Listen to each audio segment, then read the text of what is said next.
Hey, welcome back. We're going to talk about Season 2, Episode 2 of Night Gallery today. So this is the second episode of Season 2. This came out in fall of 1971. And the first episode of Season 2 was my favorite episode so far. This one doesn't quite live up to that one, but it is giving us 2 horror episodes out of 2, which is good because the first season only about half of the episodes were horror related, and this one it seems that they're like really leaning into the horror for season 2 here. So we've got 4 segments, 2 of a relatively normal length, about 20 minutes each, and then 2 really short ones that are like 5 minutes or less. The first one is called Death in the Family. This one was kind of interesting. Basically, it is about an undertaker who, well, there's a slight spoiler about what he does, but aside from him doing what he does, there is also a killer on the loose who breaks into the funeral home looking for assistance. And so basically, the little spoiler is that he finds out that this undertaker has not been putting the bodies in the coffins, and instead he's been propping them up at a dinner table and pretending that they're his family, because the undertaker himself does not have a family. So that's why it's called Death in the Family, because all the people in the family are dead, and it freaks the killer out. And I wonder if Tobe Hooper, who made Texas Chainsaw Massacre, had this in mind for a certain part of Texas Chainsaw Massacre, because the dead people sitting around the table is pretty creepy. So that was cool. The acting was good as usual. E.G. Marshall plays the Undertaker.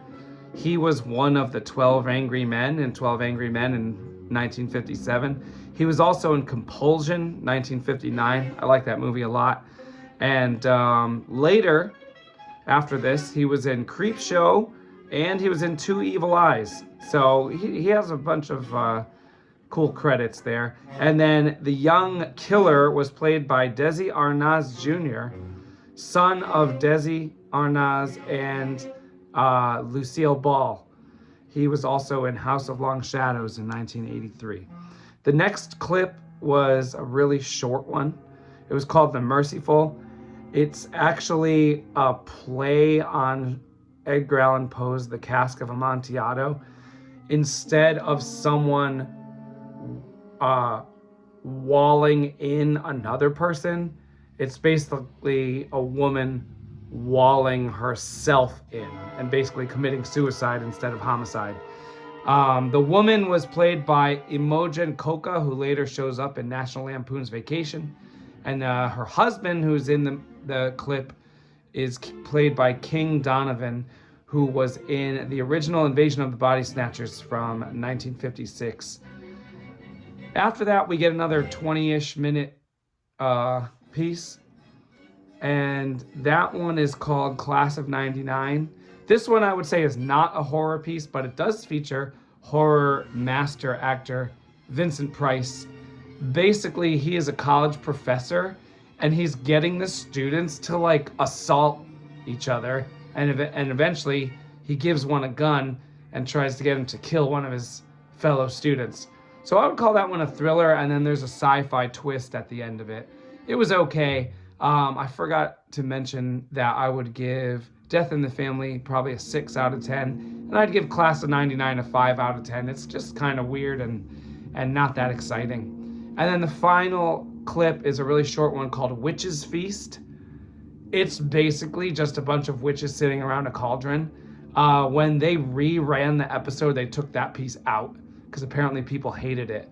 I just thought it was goofy. Now, to be honest with you, I've seen it. I saw it a few years ago when I was watching a bunch of Vincent Price stuff. I watched this episode, and I was able to find this Witch's Feast clip on YouTube at that time, but it seems to have been removed. So I'm not sure how you can see it now. But I do know that Agnes Moorehead was one of the witches, and I've talked about her before. She was actually in a previous episode of Night Gallery, And she was in Caged, the first women in prison movie ever in 1950. And then she was in The Bat with Vincent Price in 1959. And later she was in Hush Hush Sweet Charlotte, 1963, and a whole bunch of others. The first 3 segments here are all directed by, I cannot pronounce this guy's name, but it looks like his name is Jeannot Zwark. I don't know what nationality that is, but maybe Polish. But he later directed Bug from 1975, Jaws 2, and Supergirl. So he is a fairly prominent director later. And segments 1 and 3 were both written by Rod Serling himself. So that's all for this particular episode. It was decent overall. I guess I'd give it like a 6 out of 10. Not as good as the previous episode, but, you know, good enough. I think that's basically how almost all these Night Gallery episodes are going to be. But we'll keep on trucking because it's an important part of horror history that I think is forgotten by many. So we'll see you when we do the next one. Take care.